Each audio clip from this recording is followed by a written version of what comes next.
નમસ્કાર, હું પ્રવીણ. એવું લાગે છે કે 2025નું વર્ષ ભારે છે, છમકલા થતા રહે છે, સંઘર્ષ યથાવત છે. બેકગ્રાઉન્ડ સ્કોર સાથે જઈએ અને આ સંઘર્ષમાં જ્યારે મધ્ય એશિયામાં તણાવ વધ્યો, ઇઝરાયલ ઈરાન વચ્ચેની જે સ્થિતિ છે, ઇઝરાયલ ઈરાન વચ્ચેની સ્થિતિમાં અમેરિકાની એન્ટ્રી થઈ તો લાગ્યું કે આ માહોલ બહુ લાંબા સમય સુધી ખરાબ ચાલશે. પણ ઘણું બધું અમુક કલાકોમાં બદલાઈ ગયું અને એવું લાગ્યું કે કદાચ જગત જમાદાર અમેરિકાના રાષ્ટ્રપતિ બટન રમી રહ્યા છે.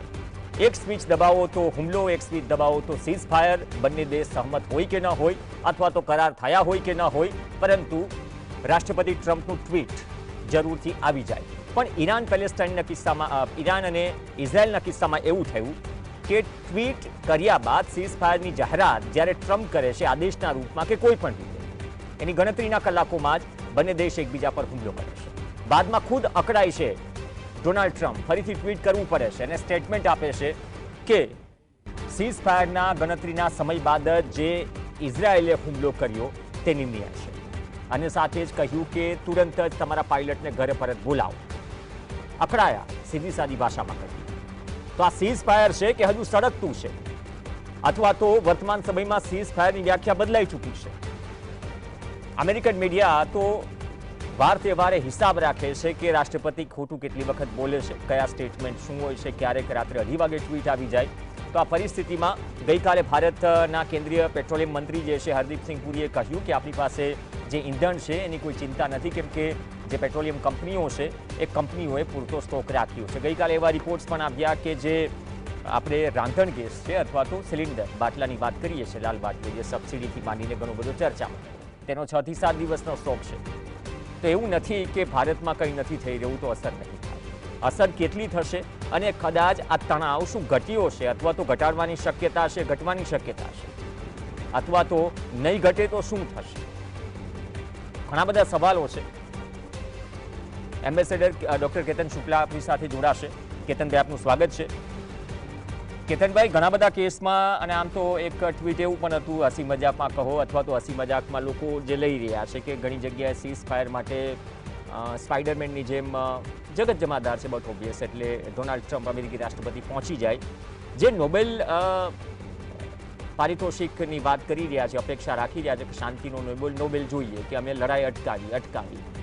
હવે આ લડાઈ અટકાવવામાં આવે છે, ભટકાવવામાં આવે છે, કેમ કે ટ્વીટ બાદ ફરીથી જો બંને તરફથી સીઝ ફાયરનું ઉલ્લંઘન થાય અને ટ્રમ્પ ઇઝરાયલ પર અકળાય, કઈ રીતે આ મધ્ય એશિયાની પરિસ્થિતિઓ જોઈ રહ્યા છો?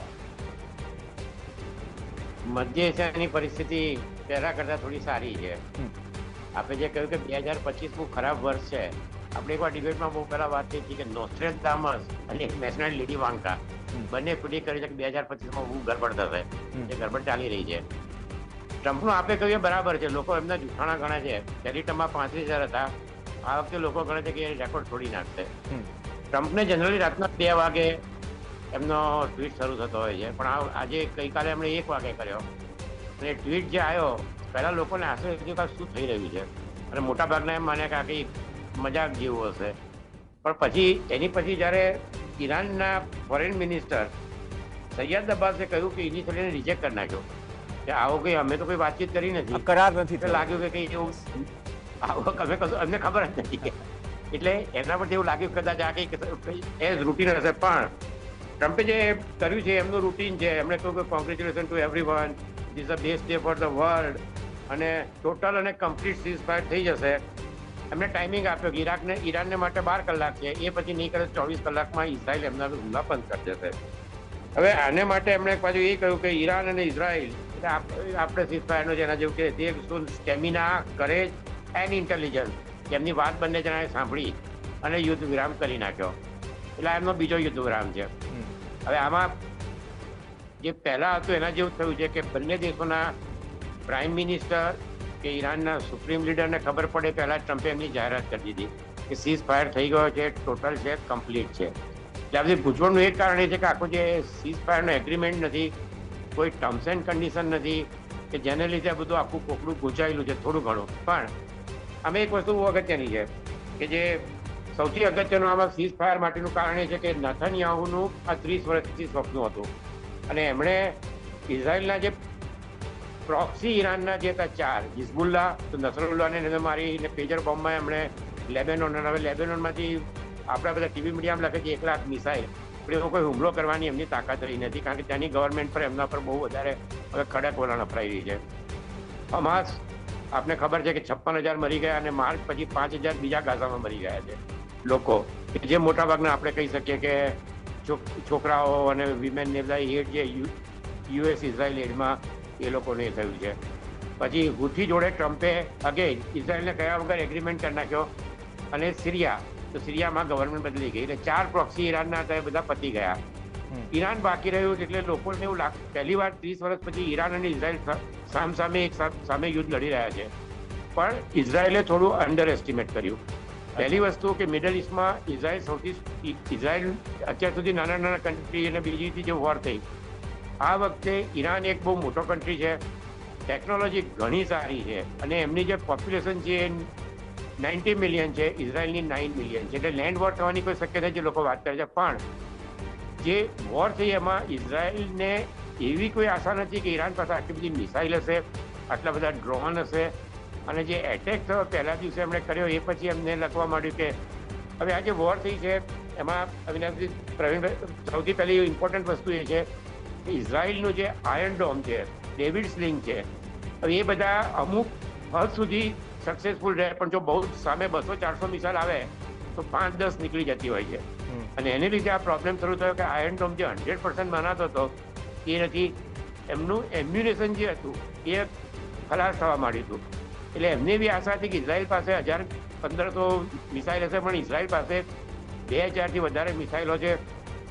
આ પરિસ્થિતિમાં એ લોકોને એવું લાગતું હતું કે ઇઝરાયલની મિસાઇલ ઓછી થતી જશે એમ એ લોકોને, અને ઈરાનને એમ હતું કે આપણે હુમલો કરીએ પછી જોઈએ. પણ આ પરિસ્થિતિમાં બંને દેશ પાસે હવે શસ્ત્ર સરંજામ ઓછા થતા જાય છે.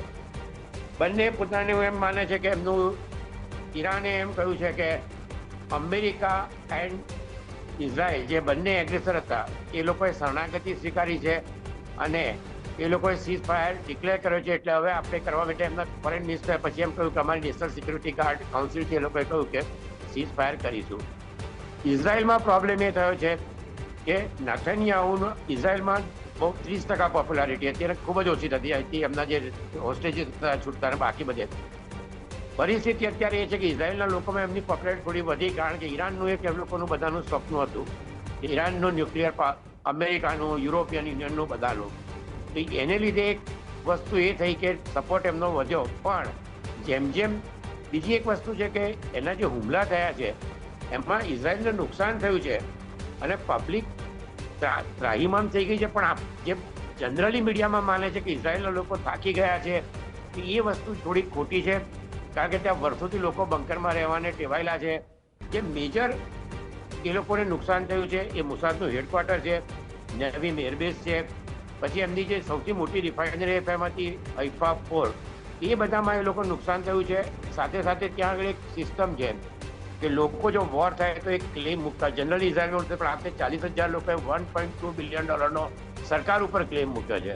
એટલે આ બધી પરિસ્થિતિમાં ઇઝરાયલમાં આપણે જોઈ શકીએ કે પરિસ્થિતિ પહેલા જેવી, જે કહી શકાય કે યુદ્ધમાં બધા જ આમ એક સાથે રહેતા હોય છે, પણ આ યુદ્ધ જેવું જો યુદ્ધ વિરામ થશે તો નેતન્યાહુ માટે પરિસ્થિતિ બહુ ગંભીર થઈ જશે. એટલે સવારે 4 વાગે ઈરાને મિસાઇલ જોડી બેરસાબામાં 4 લોકો મરી ગયા. એટલે લોકો કહે છે કે સામે હુમલો કરવો જોઈએ. તો ઇઝરાયલમાં અલ્ટ્રા રાઇટ ગવર્મેન્ટ છે, એટલે ત્યાંના કાન્સે સ્ટેટમેન્ટ આપ્યું કે અમે રિટાલિએટ કરીશું. એટલે ટ્રમ્પ જ્યારે હેગ જતા હતા, આપણે જે કહ્યું એ પહેલા એમણે કહ્યું કે I am angry with Iran and I am very angry with Israel, અને તાત્કાલિક પાયલોટને પાછા બોલાવે, બોમ્બાર્ડમેન્ટ બંધ કરાવે. એટલે આપણે કહી શકીએ કે હમણાં તો થોડી શાંતિ રહેશે, પણ જે એગ્રીમેન્ટ થયા છે. અને બીજી વસ્તુ કે જે બંકર બોમ્બ કે જેનું અમેરિકાએ બહુ મોટા પાયે પ્રચાર કર્યો હતો, GBU-57 છે, 30,000 પાઉન્ડના બોમ્બ છે, 150 ફૂટ સુધી ગ્રાઉન્ડમાં જઈ શકતા હોય છે, અને મસૂરીથી આવતા હોય છે, એટલે એને રિફ્યુલિંગ 2-3 વાર કરવું પડશે. બહુ લિમિટેડ પ્લેન છે, લિમિટેડ બોમ્બ છે. તો નેતન્યાહુનું એક ધ્યેય હતું કે ગમે તે રીતે અમેરિકા આમાં આવી જાય યુદ્ધમાં, કારણ કે જો અમેરિકા ના આવત તો ઇઝરાયલ માટે પરિસ્થિતિ મુશ્કેલ થતી જતી હતી. તો ટ્રમ્પે રાત્રે અગેન ડિક્લેર કર્યું કે જ્યારે ઈરાન જીનીવામાં ફ્રાન્સ, બ્રિટન, EU અને જર્મની જોડે ન્યુક્લિયર એગ્રીમેન્ટ માટેનું અને સીઝ ફાયરનું ડિસ્કશન કરતું હતું. એટલે આમાં એવું થયું છે કે UN security council, European union કોઈને પૂછ્યું નથી. એટલે ટ્રમ્પનું જે કહ્યું કે માય વે ઓર હાઈવે, એમાં શું સાચું છે શું ખોટું છે એ હવે એવું છે કે નેતાન્યાહુને તો એક્સેપ્ટ કરવું પડશે, સાથે ઈરાનને પણ કરવું પડશે. એટલે જે સીઝ ફાયર થાય તો આવું 2-3 વસ્તુ થતી હોય છે. મને લાગે છે સીઝ ફાયર હાલ પૂરતો તો ટકી રહેશે, પણ આગળ જતા શું થશે? કારણ કે આમાં મેં જે કહ્યું કે જે એમને ઈરાનની જે ફેસિલિટી છે, નાન્સ, ઇસ્ફાન અને ફોર્ડો છે, ત્યાં આગળ 400 કિલોગ્રામ એનરીચ યુરેનિયમ છે કે જે યુરેનિયમ 60 છે U-35માં, એ 90% સુધી એ લોકોએ સેન્ટ્રીફ્યુઝ કર્યું છે કે નહીં. અને બીજી વસ્તુ આપણે જે જોયું હતું કે જ્યારે હુમલો થયો એ પહેલાં ટ્રમ્પે ઈરાનને કહ્યું હતું, એટલે કે આ જે બધા સેન્ટ્રીફ્યુગલ છે યુરેનિયમ છે ત્યાંથી લઈ ગયા હોય તો પછી ઈરાનના ન્યુક્લિયર પ્રોજેક્ટને બહુ મોટી ભયંકર પરિસ્થિતિ ખરાબ થાય એવું છે નહીં. સાહેબ, યુરેનિયમની વાત આવી, હમણાં જે એક અમેરિકાનું સ્ટેટમેન્ટ આવ્યું છે કે અમુક યુરેનિયમનો હિસાબ નથી મળ્યો. તમે જે ફોર્ડોની વાત કરી તો એ હિસાબ જો અમેરિકા તરફથી આ સ્ટેટમેન્ટ આવે ને બીજી તરફ એમ કહેવામાં આવે કે કહીને હુમલો કરવામાં આવ્યો હતો. ત્રીજી વાત, ભારતીય મેઇનસ્ટ્રીમ મીડિયા તો કંઈક અલગ જ જે વાત ચાલી રહી છે. એક તરફ ચીન અને રશિયા જે સમર્થનમાં ઉતરી આવ્યા હતા ઈરાનના, અને હવે અહીંયા એ પ્રકારના એંગલ ચાલી રહ્યા છે કે નહીં, ચીને તો ટેકો દઈને પાછો ખેંચી લીધો, એટલે ઈરાને આ પ્રકારની પરિસ્થિતિ કરવી પડી. પણ અમેરિકાનું આ યુદ્ધમાં એન્ટર થવું સીધી રીતે અને ઈરાનનો વળતો પ્રહાર કરવો, તેનાથી વર્તમાન સમયમાં ટ્રમ્પ અને અમેરિકાની જે નીતિ રહી છે, હું ટ્વીટ કરવાની તો વાત કરી રહ્યો છું, પરંતુ દરેક જગ્યાએ જે પરિસ્થિતિઓમાં નોબેલ શાંતિ, સીઝ ફાયર આ બધું જ ચાલી રહ્યું છે, તેને કેટલો અસર પહોંચશે? નોબેલ પીસ પ્રાઇઝમાં હવે ચાન્સીસ બહુ ઓછા છે, કારણ કે ટ્રમ્પે લખ્યું છે કે આ જે એગ્રીમેન્ટ કરાયો એ એગ્રીમેન્ટ કતારે કરાયો છે, કારણ કે કતાર મેડિએટર રહ્યું છે. કતાર આજકાલ જે કહેવાય ને કે બહુ કતારને પહેલી ટર્મમાં આપને યાદ હશે કે ટ્રમ્પે એને જ્યારે સાઉદી અરેબિયાને બધાએ બહિષ્કાર કર્યો હતો ત્યારે ટ્રમ્પે એમાં જોડાયા હતા. પણ આજકાલ કતારની પરિસ્થિતિ પહેલા કરતાં ઘણી સારી છે ને એ વિશ્વમાં એક મોટા પાયે એમ કહેવાય કે એમ માને છે કે સીઝ ફાયર. તો ટ્રમ્પે પણ લખ્યું છે કે I thank the foreign minister of Qatar. પણ આમાં એક બીજી વસ્તુ થઈ કે કતાર જે હતું, કતારમાં અમેરિકાનો સૌથી મોટો બેઝ છે. કુલ અમેરિકાના 19 બેઝ છે મિડલ ઇસ્ટમાં, અને એ ઇજિપ્તમાં છે, પછી બીજી બધી જગ્યાએ છે, અને એમાં સૌથી જે મોટો બેઝ છે એ છે દોહાની પાસે. હવે એ બેઝ ઉપર જ્યારે ઈરાને હુમલો કર્યો એટલે એ લોકો કે અવર રિલેશનશિપ હેઝ ફ્રેક્ચર, પણ એ પછી કહું અમે સીઝ ફાયર માટે પ્રયત્ન કરીશું. હવે આમાં પણ ફરી પાછું એવું થયું કે ઈરાને પહેલાં કતારને કહી દીધું હતું કે અમે તમારી પર હુમલો કરીએ છીએ અને અમે મિસાઇલ એટેક કરીશું. એટલે 19માંથી 18 મિસાઇલ પેટ્રિયોટ મિસાઇલે તોડી નાખી, એટલે કોઈ નુકસાન થયું નહીં, કોઈ માણસ મર્યા નહીં. એટલે અમેરિકાએ ઘણી જગ્યાએ એમની જે એસેટ કહી શકાય એ ખસેડી લીધી હતી. એટલે આ પરિસ્થિતિમાં એવું છે કે કતાર માટે અને બીજા બધા કન્ટ્રી માટે મુશ્કેલી એ છે કે ઈરાન જે છે શિયા, તો 2 મિલિયન શિયા સાઉદી અરેબિયામાં છે, કતાર છે, UAE છે, જોર્ડન છે. તો આ બધા દેશોમાં જો ઈરાનનું નાક કપાય તો પછી આગળ જતાં બહુ મોટી મુશ્કેલી થાય, કારણ કે ઈરાનના જે કહેવાય કે ટેરરિઝમનો જે એમનો આખો બેઝ છે એ તૂટી ગયો છે એવું ના કહી શકાય. હજુ હમાસ કે હજબુલ્લા હમણાં કોઈ કશું નહીં કરે, પણ આગળ જતાં શું કહેશે એ કંઈ કહેવાય એવું એના માટે કોઈ ગેરંટી આપી શકે એમ નહીં. એટલે અમેરિકા માટે નોબેલ પ્રાઇઝ ગમે ને આપી શકે છે. નોબેલ પ્રાઇઝ ઓબામાએ કશું નહોતું કર્યું તો આપે ટ્રમ્પને એક રીતે એમનું કહેવું છે કે આગળ જતાં શાંતિ કરશે કરી નાખે. એટલે આપવું તો આપે, પણ મને નથી લાગતું કે યુરોપિયન યુનિયન આજના દિવસમાં પર્ટિક્યુલરલી નોર્ડિક કન્ટ્રી જે ગ્રીનલેન્ડનો પ્રોબ્લેમ છે અને જે નાટો મિટિંગ થશે એમાં મને એવું લાગે છે કે ટ્રમ્પ ફરી કંઈક એમની જે કહેવાય એ એમના બબલમાં રહે છે. એ રાત્રે ટ્વીટ પણ ત્યાંથી કરી શકે કે 2% જગ્યાએ 3.5% વધારે કરો ડિફેન્સ બજેટમાં યુક્રેન. એટલે ટ્રમ્પ નાટોની સમિટ પણ વહેલી છોડીને G7ની જેમ જતા રહે તો મને આશ્ચર્ય નહીં થાય. એટલે નોબેલ પ્રાઇઝ તો બહુ એક કહેવાય કે દૂરનું સ્વપ્ન છે, દિવા સ્વપ્ન છે, અને આવતા 3 કે 4 મહિનામાં કશું જ નહીં થાય એવું માનવું એ બહુ મુશ્કેલ છે. એટલે આ બધી પરિસ્થિતિમાં હવે અગત્યની વસ્તુ એ છે કે કેટલા દિવસ સુધી સીઝ ફાયર રહે છે. ઈરાનને એમની મિસાઇલ ટેકનોલોજી છે, એમની પાસે એમનું ન્યુક્લિયર છે, પણ એ બધું આજે ફરી પણ ફરદો પર ગઈકાલે ઇઝરાયલે હુમલો કર્યો છે. એટલે એમની મોટાભાગની ફેસિલિટીઝ સ્ટ્રક્ચર તો ખરાબ થઈ ગયા છે, એમાં કોઈ શંકા નથી. 10 ન્યુક્લિયર સાયન્ટિસ્ટ અને 10 જે એમના ચીફ જનરલ હતા, મોહમ્મદ બાગરી, ગુલામ રસીદ, શાહ મલી જે નવા બન્યા, અને ગઈકાલે પણ એક ન્યુક્લિયર સાયન્ટિસ્ટ, એટલે ઇઝરાયલનો મોસાદનું કહી શકાય કે નીચેથી ઉપર સુધી ઇઝરાયલની અંદર. આપને યાદ હશે કે સુલેમાનીનો પણ એની પર પણ રોકેટ એટેક કરીને પેલાય થયું હતું. એ પરિસ્થિતિમાં ઈરાન માટે હવે 2 થી 3 વર્ષ સુધી મુશ્કેલ છે કે ન્યુક્લિયર વેપનમાં જાય. પણ એક પરિસ્થિતિ એ મુશ્કેલ છે કે 2003માં એક ફતવો કાઢ્યો હતો ખોમેનીએ કે nuclear weapon is not good, અને એ બહુ લોકોની હત્યા કરે છે, એટલે ન્યુક્લિયર વેપન આપણે નહીં બનાવીએ. એ જ વસ્તુ તુલસી ગબાર્ડે એમની કોંગ્રેસમાં કહી હતી. એટલે ઈરાન ન્યુક્લિયર વેપન જ બનાવતું, પણ હવે આ યુદ્ધ પછી એ શું કરશે એ કહેવું બહુ મુશ્કેલ છે. અને બીજો એક કન્ટ્રી એનપીટીમાં નથી, અને જે કદાચ આગળ જાય તો સાઉદી અરેબિયા, નોર્થ કોરિયા તો એમના માટે કોઈ વાત કરવા જેવું નથી. એટલે આ પરિસ્થિતિમાં ઈરાન ન્યુક્લિયર વેપન માટે જાય આગળ જતા, તો એને માટે આઈએઈએ વધારે ધ્યાન રાખવું પડશે. ટ્રમ્પ જે એગ્રીમેન્ટ કરવા માંગે છે જકોપા, એ 2015માં ઓબામાએ કર્યો હતો, અને ટ્રમ્પ એમાંથી બહાર નીકળી ગયા. એ પછી બધા એમના ઇન્સ્પેક્શન ને બધું રોકાઈ ગયું. હવે એ જ એગ્રીમેન્ટ ફરી ટ્રમ્પ કરવા માંગે છે. તે ટ્રમ્પનું એક છે કે ગમે રીતે જે પહેલાના લોકો જે એમણે જે બનાવેલું હોય એને તોડી ફોડી અને પછી નવું ફરીથી કરવું. જેવી રીતે એમણે કેનેડા અને મેક્સિકો જોડે એમનો નાફ્ટાનો એગ્રીમેન્ટ તોડી નાખ્યો, હવે એ જ એગ્રીમેન્ટ કરવા માટે ફાંફા મારી રહ્યા છે. સેમ થિંગ જકોપામાં ઈરાન જોડે થશે. અને ઇઝરાયલમાં એક પ્રોબ્લેમ એ થયો છે, એમણે જે રાઇઝિંગ લાયન નામ આપ્યું છે એ બાઇબલમાંથી છે, બુક ઓફ વર્સમાં નંબર 23-24, કે the people shall rise up as a lion. એટલે નાથાનીયાહુએ જ્યારે વર્ક કર્યું ત્યારે વેસ્ટર્ન વર્લ્ડમાં મૂક્યું હતું. હવે ઓપોઝિશન કહે છે કે રાઇઝિંગ લાયન વુન્ડેડ લાયન છે. એટલે એમને માટે મુશ્કેલી છે કે એમણે એક એવું પરાક્રમ બતાવવું પડે, કારણ કે હવે એક વસ્તુ છે કે નહીં સાહેબ, આ એક જો સામાન્ય દર્શકો જે છે, આ જે ફોરેન ડિપ્લોમેસીની તમે આટલી બધી વાત કરી, તમે કહ્યું કે નેતન્યાહુની પોપ્યુલરિટી ઘટી રહી હતી, અને જે પણ અભેદ્ય કિલ્લો કહેવાય ડોમના રૂપમાં, એ કઈ રીતે ધ્વસ્ત કર્યો ઈરાને અમુક પરિસ્થિતિઓમાં. તો જ્યારે પોપ્યુલરિટી ઘટે ત્યારે એ પ્રકારની એક પરિસ્થિતિનું નિર્માણ કરવામાં આવે. વર્લ્ડમાં આ એક ઓર્ડર શું સેપરેટલી એક ચાલી રહ્યો છે? કેમ કે આમાં બિઝનેસથી માંડી હથિયારોનું વેચાણ ઘણું બધું છે. ઇકોનોમી કોઈની સ્ટેબલ થાય, કોઈની ન થાય.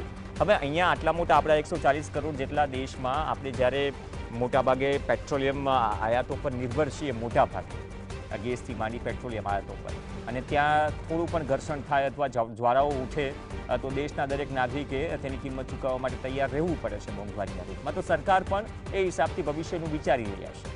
પણ તમે જે કહી રહ્યા છો કે અત્યારે તો ઠીક છે, સીઝ ફાયર છે, પણ આ સળગતું તો છે. ગમે ત્યારે હવા આવશે, ગમે ત્યારે જ્વાળાઓ નીકળશે.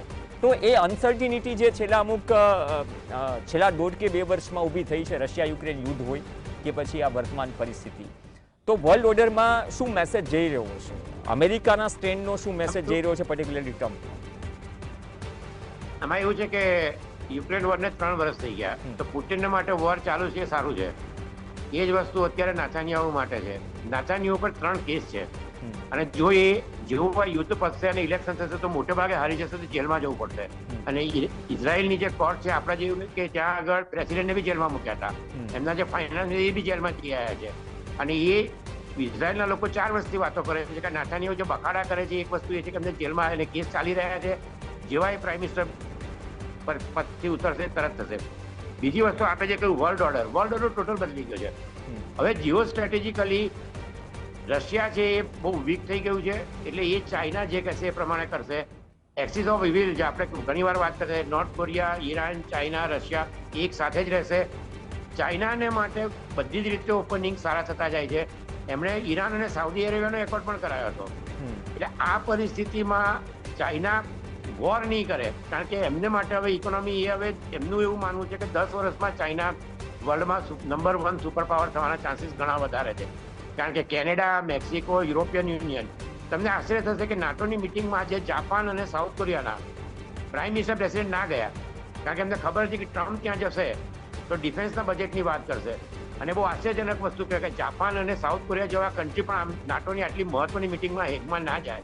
એટલે આ પરિસ્થિતિમાં ચાઇના માટે જે કહેવાય ને કે બે હાથમાંની ચારે હાથમાં લડ્ડુ છે. આ પરિસ્થિતિમાં હવે આગળ ઉપર ઇઝરાયલનું ઇમ્પોર્ટન્સ એટલા માટે છે કે મિડલ ઇસ્ટમાં ઇઝરાયલે સંબંધો બાકીના એરેબિક કન્ટ્રી જોડે ઘણા સારા રાખ્યા છે. એ બધા કન્ટ્રીમાં જો આંદોલન થાય, જેવું તો ઓરેન્જ રિવોલ્યુશન થયું, ટ્યુનિશિયામાં રિવોલ્યુશન થયું હતું, તો આ બધા જે રાજાઓ છે એમની પરિસ્થિતિ ઘણી ખરાબ થઈ જાય. એટલે ઇઝરાયલનું ઇમ્પોર્ટન્સ મિડલ ઇસ્ટમાં અબ્રાહમ એકોર્ડ પછી ઘણું વધારે છે. આપે જે કહ્યું કે ઇકોનોમી માટે આપણે માટે વધારે પ્રોબ્લેમ છે, કારણ કે તમે આજે જોયું છે કે માર્કેટ હાઈએસ્ટ અને લોએસ્ટમાં 1100 પોઈન્ટનો ફેર પડી ગયો. સવારે 800 ઉપર ગયું હતું કે ટ્રમ્પે સીઝ ફાયર કર્યો, પછી સીઝ ફાયર તૂટી ગયો, ફરી કબડી ગયું 800. તો આ પરિસ્થિતિમાં હોર્મુઝ સ્ટ્રીટ બહુ ઇમ્પોર્ટન્ટ છે, કારણ કે હોર્મુઝ સ્ટ્રીટમાં 20% ઓઇલ આખી દુનિયાનો સપ્લાય થાય છે. એમાં 3 કન્ટ્રી ઇમ્પોર્ટન્ટ છે, ઇન્ડિયા, ચાઇના અને જાપાન. 90% ચાઇના ખરીદે છે. રોજના 20 મિલિયન બેરલ પર ડે જતા હોય છે અને total 1.7 million barrel per day છે. અને સાઉદી અરેબિયાના બી 6 લાખ બેરલ, કતાર અને એના. એટલે આ જે સ્ટ્રીટ છે એ બહુ નાની છે, 50 કિલોમીટર વાઇડ છે એન્ટ્રન્સ અને એક્ઝિટમાં, વચ્ચે 33 કિલોમીટર.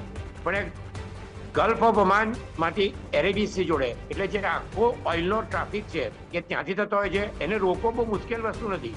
એટલે આમાં ઈરાન બી ધારો કે કોઈ ભાગ ના લે, પણ ત્યાંના જે કહી શકે કે ભાઈ અત્યારે એમના જે તત્વો છે જેમના હાથમાં નથી આ તે, તો ગમે ત્યારે આ સ્ટ્રીટની અંદર. અને એમાં બીજો અવિનાશ એ પ્રોબ્લેમ થાય કે જે લોંગ રૂટ થાય તો એક તો ઓઇલનો ભાવ વધશે, ઇન્સ્યોરન્સ વધશે અને ટ્રાન્સપોર્ટેશન કોસ્ટ વધે. એટલે આ બધી વસ્તુઓને લીધે આપણે ઇન્ડિયામાં જે મોટા ભાગનો ઓઇલ છે એ જ રૂટ પર આવે છે, તો ઓઇલના ભાવ વધે અને આખી દુનિયામાં ઓઇલના ભાવ વધે તો અત્યારે મંદીની પરિસ્થિતિ છે. એટલે એ પરિસ્થિતિમાં આપણે જે કહ્યું કે 6 દિવસનો ગેસ સિલિન્ડર છે, પણ ઇન્ડિયાનું પોપ્યુલેશન જેટલું છે તો આપણે તો એને માટે 6 દિવસ તો શું પણ 30 દિવસનો હોય તો પણ તકલીફ કહી શકાય. એટલે આ બધી પરિસ્થિતિમાં હોર્મુઝ સ્ટ્રીટ ઓપન રહે એ આપણા માટે બહુ અગત્યની વસ્તુ છે. પણ આમાં એક વસ્તુ છે કે ઈરાનને માટે હવે ચાઇના ખૂબ જ ઇમ્પોર્ટન્ટ થશે. એટલે ચહાર પોર્ટ જે આપણું છે એ હવે આપણે એને શ્રીલંકા કે એની જેમ મોટે ભાગે એ હવે ઈરાન અને ચાઇનાના સંબંધો ઘણા ગાઢ થશે, પર્ટિક્યુલરલી ડિફેન્સમાં. કારણ કે ચાઇના એક એવો કન્ટ્રી છે કે nuclear technology, know how supply કરવામાં એમને કોઈ તકલીફ છે નહીં. અને એ સિવાય પણ મિસાઇલ, ડ્રોન, અને ઈરાનના જે ડ્રોન અને મિસાઇલ છે એ રશિયાને સપ્લાય કરતા હતા. તો રશિયા એટલા માટે હેલ્પ નથી કરી કે રશિયાની પરિસ્થિતિ યુક્રેનની ફ્રન્ટલાઇન પર એટલી બધી સારી છે નહીં પહેલાં જેટલી. અને એ લોકોએ જે એટેક કરે તો લાસ્ટ. હવે એક વસ્તુ આમાં આપણે બહુ જોવા જેવી છે કે જે રીતે મોસાદ એટેક કરે છે એ જ રીતે યુક્રેને એટેક કર્યા છે કે 4000 કિલોમીટર દૂર ડ્રોનથી. અને એ જ રીતે પહેલે દિવસે ઇઝરાયલના મિસાઇલ લોન્ચર, એમના સાયન્ટિસ્ટ, અને એક જ રૂમની અંદર 7 જનરલ અને 3 સાયન્ટિસ્ટ બેઠા હતા. એટલે એના પરથી આપ ક્યાસ કાઢી શકો કે આને એક સર્જિકલ સ્ટ્રાઇક કહેવાય, ઓપરેશન કહેવાય. યુક્રેને 30% એરફોર્સ જે કહેવાય કે ન્યુક્લિયર કેરિંગ કેપેસિટીવાળા પ્લેન એક જ દિવસમાં રશિયાના નાશ કર્યા. એટલે હવે યુદ્ધની બી એક વસ્તુ એ બદલાશે કે ડ્રોન અને મિસાઇલ્સ એ વધારે ઇમ્પોર્ટન્ટ થઈ જશે. સાથે સાથે જે પ્લેન છે કે દાખલા તરીકે હમણાં યુક્રેને એક F-16 થી સુખોઈ 30 સ્ટીલ તોડી નાખ્યું, તો એમાં સાથે સાથે એક સ્વીડનનું સાબ કે એ લોકોએ એમને સપ્લાય કર્યું ગ્રીપેન. એ બે પ્લેનના કોમ્બિનેશન સુખોઈ 30 જેવું એડવાન્સ પ્લેન એને તોડી નાખ્યું. એટલે હવે આખું જે ટેકનોલોજી, એઆઈ, ડ્રોન અને મિસાઇલ્સ એ વસ્તુની પર એનું પ્રોડક્શન ખૂબ જ મોટા પાયે ભારતમાં પણ કરવું પડશે. કારણ કે આ જે આખું યુદ્ધ છે હવે પહેલા કરતાં બધું બદલાઈ ગયું છે. ટેન્કનો કોઈ મારા ખ્યાલથી યુક્રેન 10,000 એમના વેહિકલ અને 4,000 ટેન્ક રશિયાની તોડી નાખી છે. એ લોકો સૈનિકો ઓછા છે પણ ડ્રોનમાં એ લોકો આશ્ચર્ય થશે. આ વર્ષે 25 લાખ ડ્રોન બનાવવાના છે અને ગેરેજમાંથી બનાવે છે. ખૂબ જ સારું પ્રોડક્શન છે, જબરજસ્ત પ્રોડક્શન છે. એ જ ઈરાનનું બી છે. એટલે આ એક છે ને કે જીઓ સ્ટ્રેટેજિકલી બધું બદલાઈ રહ્યું છે. ઇન્ડિયા માટે એક તો પડોશી દેશ છે, આપણે ખબર છે કે Pakistan, Afghanistan, Nepal, Bangladesh, Myanmar, Maldives, string of pearl એ તો હવે આજુબાજુ છે. એટલે ચાઇના, રશિયાએ 22,000 કરોડનો કોન્ટ્રાક્ટ પાકિસ્તાન સાથે કર્યો છે. અને અમેરિકા, ટ્રમ્પને માટે કોઈ પોલિસી નથી. એક જે બ્રિજ રમતા માટે નો ટ્રમ્પ, કે જેમાં કશું જ ના હોય.